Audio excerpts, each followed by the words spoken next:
दुनिया में लोगों के पास अलग अलग शौक़ है।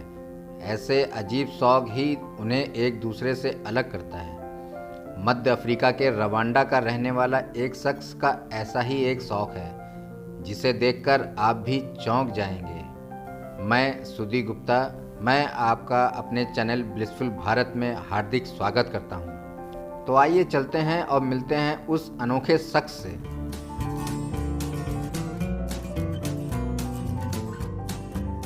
रवांडा का रहने वाला नदी साबा नाम का यह व्यक्ति खुद को मधुमक्खियों का राजा कहता है। नदी साबा पिछले 30 सालों से अपने शरीर पर मधुमक्खियां पाल रहे हैं। इस दौरान वह ना के बराबर कपड़े पहनते हैं। मधुमक्खियों का झुंड उनके शरीर पर किसी कोट की तरह नजर आता है। मधुमक्खियों से ढके शरीर की फोटो सोशल मीडिया पर आने के बाद से नदी साबा खासे मशहूर हो गए हैं। नदी साबा मध्य अफ्रीका के रवांडा के रहने वाले हैं।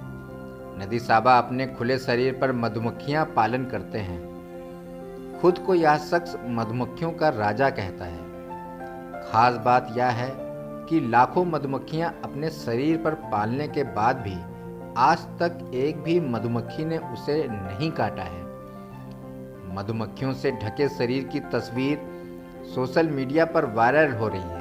इंटरनेट पर तस्वीर आने से नदी साबा खासे मशहूर हो गए हैं।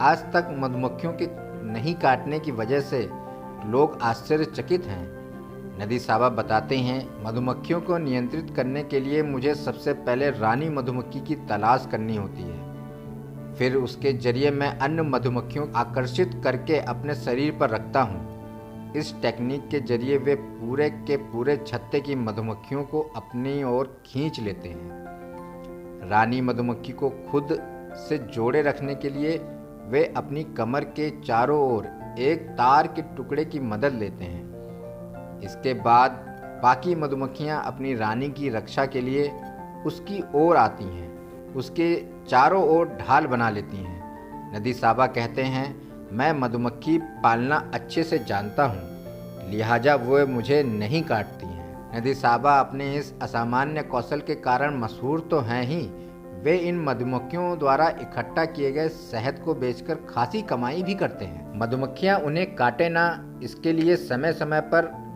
वह उन पर चाशनी का स्प्रे भी करते हैं, क्योंकि मधुमक्खियों का पेट भरा होने पर उनके डंक मारने की आशंका कम होती है। इस दौरान कान नाक को रुई से ढक लिया जाता है ताकि वहां कोई मधुमक्खी ना घुस पाए। इसके अलावा आंखों के नीचे होंठों पर वैसलीन लगा लेते हैं ताकि वह मधुमक्खियों को रेंगने से रोका जा सके। रानी मधुमक्खी के जरिए अन्य मधुमक्खियों को अपने शरीर की ओर आकर्षित करना तो फिर भी आसान है, लेकिन मुश्किल स्थिति तब पैदा होती है जब इन्हें निकालने का समय आता है। इसके लिए एक सहायक की मदद से रानी मधुमक्खी को नदी साबा के सिर के चारों ओर बांधा जाता है। फिर रानी नदी साबा की ठुड्डी के नीचे आराम करती हैं। बाकी मधुमक्खियां फिर से उसे चारों तरफ से घेर कर दाढ़ी की तरह लटक जाती हैं। इसके बाद इन्हें निकाला जाता है और इनको निकालने के बाद एक लकड़ी के फ्रेम में इनको रख दिया जाता है। तो ये है कहानी नदी साबा की, जो अपने शरीर पर मधुमक्खी पालते हैं। तो दोस्तों, आपको मेरी ये जानकारी कैसी लगी? अगर आपको मेरी ये जानकारी और मेरा ये वीडियो पसंद आया हो तो इसको लाइक कर दें, शेयर कर दें, सब्सक्राइब कर दें और बेल आइकॉन को भी ज़रूर से ज़रूर हिट करें, जिससे आपके पास मेरे वीडियो की नोटिफिकेशन सबसे पहले आप तक पहुंच जाए।